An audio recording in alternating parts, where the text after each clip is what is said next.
NeuraLink hopes to begin human trials at the end of this year in 2023. But is it safe? Is it safe for Elon to put computers inside our domes? And could NeuraLink or other surgically implanted computers allow the paralyzed or otherwise disabled to move their limbs again? Psychology seeks to answer these questions and more, and it all begins right now. Published on January 13th, 2023, many neurology groups, hospitals, universities, and even the government got involved on this big project that began 19 years ago, all the way back in 2004, in which brain-computer interfaces were surgically implanted in clinical trials in order to test the safety of these devices. In this research, Daniel B. Rubin and his colleagues recruited a total of 14 participants, all of which had quadriparesis, and all 14 participants, of course, consented in this program known as the BrainGate program. Now, this program, again, was testing the safety of brain-computer interfaces, otherwise known as BCIs. But what exactly are BCIs? A brain-computer interface, or BCI, is a computer typically surgically implanted in the brain that uses brain signals to initiate external activity. Since all participants in the study had quadriparesis, they unfortunately had trouble moving their four limbs. The hopeful idea being that BCIs will be able to help these people who can't move their limbs to be able to move their limbs again. In totality, research lasted from 2004 all the way to December of 2021. Participant ages ranged from 18 to 75, while 12 of the 14 participants did have a BCI implanted for over a year. Unfortunately, 2 participants did pass away, not due to BCIs, but rather to ALS complications. Over the course of this experiment, there was 2 types of negative events that occurred. The first is known as an adverse event.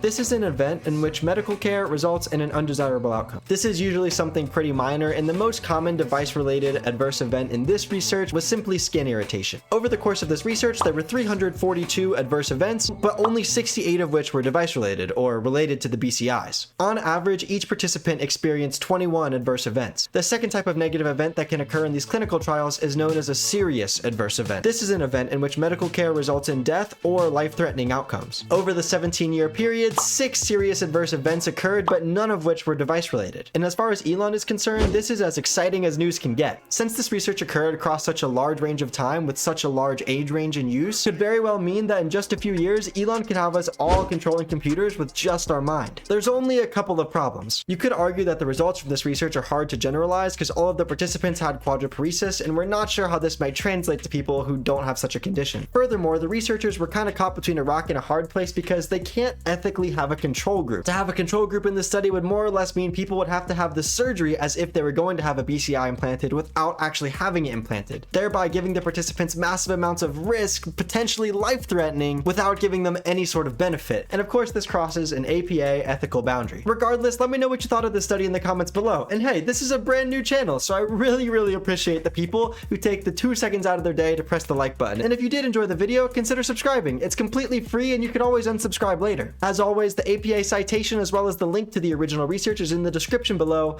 and I will see you guys tomorrow.